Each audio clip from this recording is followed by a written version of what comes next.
Welcome back to my new study blog. So आज का day 11 है हमारा प्रिपरेशन करते हुए सीबीएसई बोर्ड्स क्लास 12 के लिए। सो आज का डे है 11 जैसे मैंने बताया। सो अभी मैं बता दूं मेरी स्ट्रीम है फिजिक्स, बायोलॉजी, केमिस्ट्री और इंग्लिश, पीएचडी, ये सब एक्स्ट्रा सब्जेक्ट है मेरे पास। ठीक है, अब देखो आज के डे में हमारे पास टू डू लिस्ट में बहुत कम चीज़ें थी, सिर्फ 2 चीज़ें थी। पहली कोऑर्डिनेशन कंपाउंड के पीवाईक्यूज, जो कि मैं बहुत दिनों से सोच रही थी करूँ क्योंकि एक पीवाईक्यूज हो जाएंगे, एग्जाम्पल के क्वेश्चन हो जाए तो मैं अपना चैप्टर खत्म मानती हूँ कि ठीक है मेरा हो गया चैप्टर खत्म, अब मैं दूसरी चीज़ पे कंटिन्यू कर सकती हूँ। बट अभी मैंने वो कर लिया, मतलब कोऑर्डिनेशन कंपाउंड के पीवाईक्यूज तो खैर नहीं करे हैं, बट वो एग्जाम्पलर क्वेश्चंस थे। ठीक है, तो मैंने वही करे हैं। सो वो क्योंकि वो मुझे जैसे मेरी एक फ्रेंड ने बताया था कि वो उसने अपने टाइम पे मतलब वो मेरी सीनियर थे, ठीक है, वो दीदी, तो उन्होंने मुझे बताया था कि एक ऐप है जो कि मतलब डाउनलोड कर लेना अपने फ़ोन में, और उसमें फ्री में आपको एग्जाम्पलर के सारे क्वेश्चंस मिल जाएंगे पीडीएफ फॉर्म में। तो मैंने वही डाउनलोड कर लिया था, और मैं तुम लोग अगर चाहोगे तो मैं वो ऐप का फ़ोटो कम्युनिटी पोस्ट में पोस्ट कर दूँगी, तो तुम उससे देख लेना। ठीक है, कुछ नहीं लिखना, सिंपल लिख लेना प्ले स्टोर पर जाके क्लास 12 एग्जाम्पलर क्वेश्चंस, ये तो फिर उसमें सारे सब्जेक्ट के आ जाएंगे, फिजिक्स, केमिस्ट्री, बायो और जो भी मैथ्स वगैरह सबके क्वेश्चंस आ जाएंगे। तो फिर मैंने वहाँ से थोड़े बहुत एग्जाम्पलर के क्वेश्चंस कर लिए हैं। ठीक है, उसके बाद है अब इलेक्ट्रोस्टैटिक चैप्टर के डेरिवेशंस। सो इलेक्ट्रोस्टैटिक चैप्टर की डेरिवेशंस तो बहुत ही ईजी डेरिवेशन है। मैं पहले डर रही थी कि हाँ इसमें 15 डेरिवेशन है, पता नहीं कैसे याद होगी, बट अगर तुम लोगों ने बहुत अच्छे से इलेक्ट्रिक एंड चार्जेस चैप्टर की डेरिवेशंस याद कर रखी हैं तो तुमको इलेक्ट्रोस्टैटिक चैप्टर की डेरिवेशंस यूँ कर लोगे तुम। बताऊँ कैसे? देखो, जो ये फर्स्ट डेरिवेशन है ये बहुत सिमिलर है, जो कि हमने पहले भी इलेक्ट्रिक एंड चार्जेस चैप्टर में पढ़ रखी है। ठीक है, तो इसमें कुछ है नहीं, और इसमें मतलब बहुत सिंपल भाई, तुम्हें बस इतना ध्यान, शुरू की चीज़ तुम याद रखना, बाकी तो तुम अपने आप कर दोगे, क्योंकि वो सिंपली तुम इलेक्ट्रिक एंड चार्जेस चैप्टर में ये सब चीज़ें तुम करके आ रहे हो, तो तुम्हें इतना कोई मतलब होगा नहीं। तुम्हें बस डायग्राम याद रखना है, तुम्हें ये बॉक्स याद रखना है कि हमें यहाँ मैंने ये इसलिए ऐसे हाईलाइट कर दिया है कि जैसे ये हमारे लिए सबसे इंपॉर्टेंट होता है। जब तुम डेरिवेशन याद कर रहे हो तुम्हें पता होना चाहिए, तुम्हें बस क्वेश्चन देख के डायग्राम बनाना आना चाहिए। डायग्राम बना लिया तो तुम्हें ये बॉक्स याद आना चाहिए कि मुझे यहाँ पे जाके रुकना है, ये मेरा मतलब एंडिंग पॉइंट है, तो तुम्हें ये बॉक्स अच्छे से ध्यान होना चाहिए, और उसके बाद तुम्हें शुरू का इतना ध्यान होना चाहिए। उसके बाद यहाँ से तो पूरी कहानी मतलब तुम लिखते चलोगे, अगर तुमने 4-5 बार भी डेरिवेशन लिख के प्रैक्टिस करी है तो ये डेरिवेशन तो बहुत ही ईजी है। ठीक है, फिर उसके बाद ये वाली डेरिवेशन, ये exact derivation electric and charges chapter में थी, तो ये तो तुम्हें बस तुमने ये देख लिया, एक बार इसे पढ़ लिया और तुम तुरंत कर दोगे। बस तुम्हें क्या करना है, तुम्हें इलेक्ट्रिक एंड चार्जेस चैप्टर की डेरिवेशन अच्छे से करनी है। अब मुझे समझ में आ रहा है कि बहुत टीचर्स क्यों कहते हैं कि आप फिजिक्स में एकदम ऐसे रूटीन से चलो, पहले फर्स्ट चैप्टर करो, फिर सेकेंड, फिर थर्ड, फिर फोर्थ, क्योंकि ये सारे चैप्टर एक दूसरे से सच में बहुत इंटरलिंक है यार। ये वाली डेरिवेशन बिल्कुल सेम है, फिर उसमें इतनी छोटी सी डेरिवेशन, तुम समझ रहे हो, बस इतनी सी डेरिवेशन, कुछ भी नहीं है। जो यहाँ पे शुरू में ये हुआ है यही यहाँ लिखना है, बस हमें आगे 0 लगाना है, डेट्स इट। और ध्यान रखना इक्वेटोरियल पे 0 होता है। बहुत सिंपल चीज़ें हैं यार।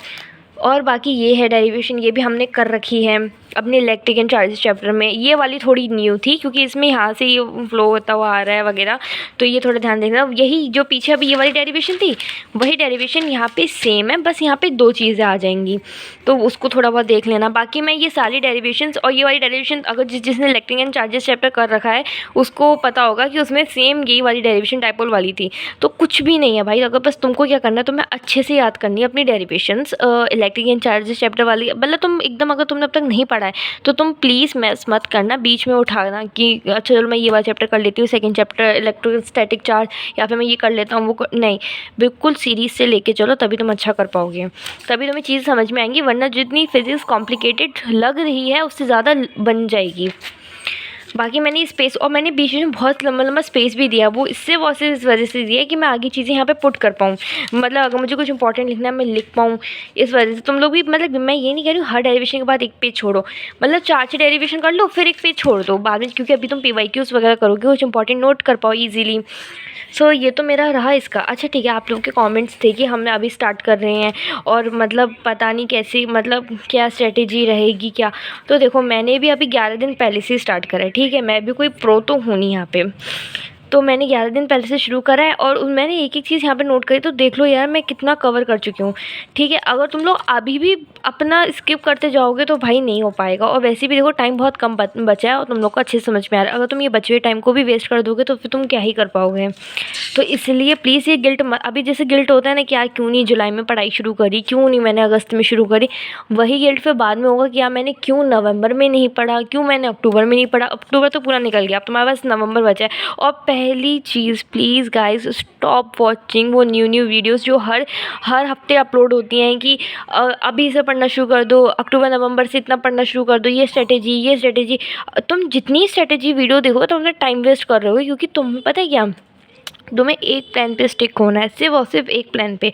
उस प्लान पे अगर वर्क करोगे, अभी भी मेरे पास एक नोटिफिकेशन आया हुआ था, मैंने किसी का चैनल सब्सक्राइब कर रखा था कि वो मैम हर दूसरे दिन एक न्यू स्ट्रेटजी ला देती हैं।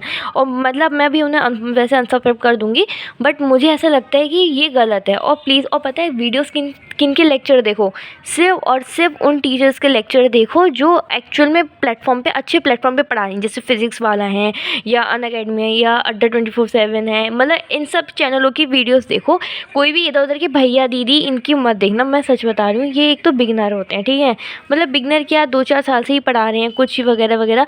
बाकी मतलब मेरा ओपिनियन ऐसा है कि मुझे पर्सनली उन टीचरों से पढ़ना ज़्यादा अच्छा लगता है जो बहुत एक्सपीरियंसड हैं और जिन्होंने बहुत लॉन्ग टर्म से मैं जिन्हें देखती आ रही हूँ। बाकी तुम लोग को अपने, अगर तुम्हें सही से समझ में आ रहा है उनका तो पढ़ लो। बाकी मुझे लगता है उनके पास ना बहुत सॉर्टेड, मतलब बहुत कम अमाउंट में मतलब कंटेंट होता है, ठीक है, और उसी में वो बता रहे होते हैं ये कर लो। बाकी और अगर तुम वही पुराने टीचर्स की देखोगे वीडियोस, मतलब पुरानी मतलब अभी लेटेस्ट टाइम ही, बट वो टीचर्स बहुत टाइम से हैं, उनकी थोड़ी एज ज़्यादा है, तो तुमको उनकी वीडियोस में बहुत फ़र्क नज़र आएगा। सो प्लीज़ ट्राई करना। मैं ये नहीं कह रही बिल्कुल मत देखो, अगर तुम्हें एक जगह से वो चीज़ नहीं समझ में आए तो उनके चैनल पे है तो जाके एक चीज़ देख लो, ऐसी चीज़ देख लो। बट ये मत करो कि उन्होंने 1 घंटे में लेक्चर ख़त्म कर दी, उनकी देख के 1 घंटे में ख़त्म कर रहा हूँ। बल्कि वही चीज़ अगर कोई एक्सपीरियंस टीचर मतलब 3-4 घंटे में कवर करा रहा है तो उसकी वीडियो देखो, क्योंकि अभी भी इतना कम टाइम नहीं है कि तुम 1 घंटे के लेक्चर को देखो। तुम्हारा पेपर परसों नहीं है, अभी बहुत टाइम है, तब तक तुम अच्छे से डीपली नॉलेज ले सकते हो अगर तुम चाहो तो। और बाकी मैं बताऊँ तो मैं हर सब्जेक्ट के हर एक चैप्टर के लिए सिर्फ 3 चीज़ें कर रही हूँ। पहला, एनसीईआरटी पढ़ रही हूँ, और मैं बायोलॉजी के लिए कोई नोट्स नहीं बना रही हूँ। मैं एनसीईआरटी कॉपी में, एनसीईआरटी बुक में ही एक लाइन रीड करके उसमें नोट बना कर रही हूँ, उसी में स्टिकी पेपर चिपका के नोट कर रही हूँ, ठीक है। बाकी तो मेरी वीडियो में देख लेना, लास्ट से लास्ट वाली वीडियो जिसमें मैंने लिख रखा है टाइटल में ही, मतलब थंबनेल में, how I am making notes, तो उसमें तुम देख लेना मैं कैसे नोट्स बना रही हूँ बायोलॉजी के। और उसके बाद मैं हर सब्जेक्ट के लिए एक ही चीज़ कर रही हूँ, 3 चीज़ें कर रही हूँ, सॉरी। पहला, एनसीईआरटी रीडिंग, एनसीईआरटी अच्छे से, फिर उसके बाद जो मैंने नोट्स बनाए हैं तो वो पढ़ना है, फिर उसके बाद एग्जाम्पल क्वेश्चन और उनके साथ पीवाईक्यूज, दैट्स इट। और सैम्पल पेपर्स अभी मैं नहीं लगा रही हूँ, जब मैं लगाऊंगी मैं तुम लोग को बता दूंगी, ठीक है। और अभी मैं अपना सिलेबस कंप्लीट करने पे ही लगी हुई हूँ। So that's it for today. और बाकी जो भी कुछ एनी क्वायरी हो तो मुझे बताना, ठीक है। Bye bye.